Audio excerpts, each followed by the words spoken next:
It's 12 o'clock. The bell rings. The juniors and seniors head to the high school cafeteria, and everyone sits with their usual group at their usual table for lunch.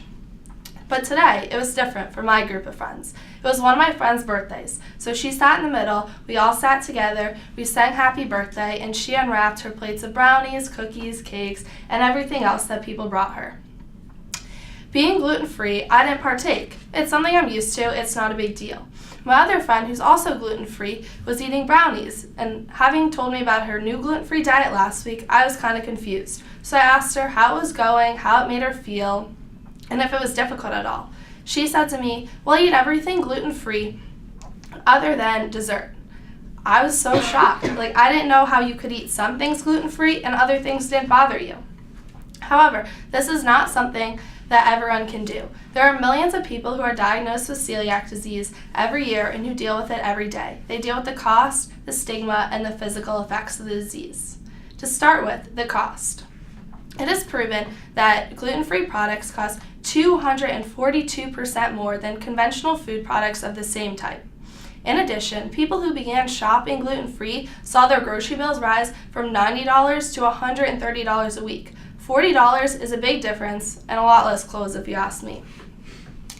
So people who eat as a direct comparison, people who eat gluten-free, who have celiac disease, see their loaf of bread go from $2.15 as Wonder White bread to $7.94 for a loaf of Udi's gluten-free bread.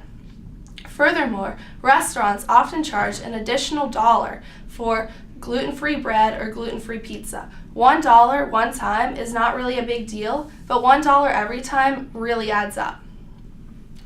People with celiac disease also deal with the stigma surrounding their disease. Now that it has become a trendy diet, people don't take it as seriously. So when you ask for a panini in South, or you go to a restaurant that makes pizza, the workers will often ask you if they really need to change their gloves.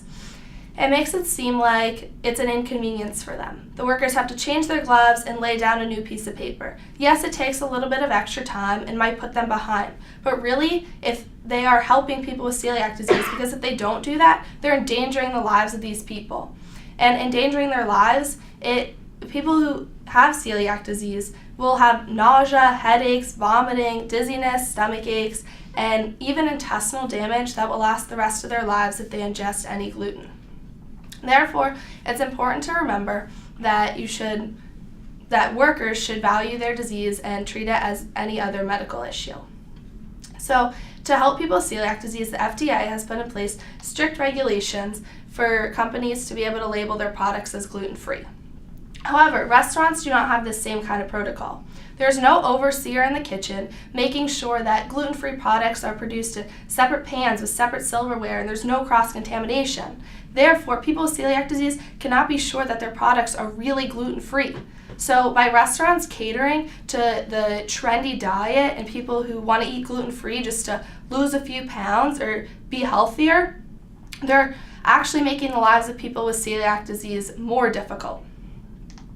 So it's important to realize that people with celiac disease have a medical condition. So if you begin a gluten-free diet, don't try and empathize with those who have celiac disease. You don't have the same condition, it's not the same thing, and you don't understand what they're going through. You can ask them for advice on what it's like to eat gluten-free, and you can ask them for their recipes and how they deal with it. But it's important to remember that you should give them respect. They deal with a medical disease every single day, and it's not the same as your trendy diet. Thank you.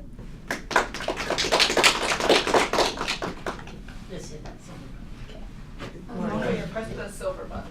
Oh, sorry.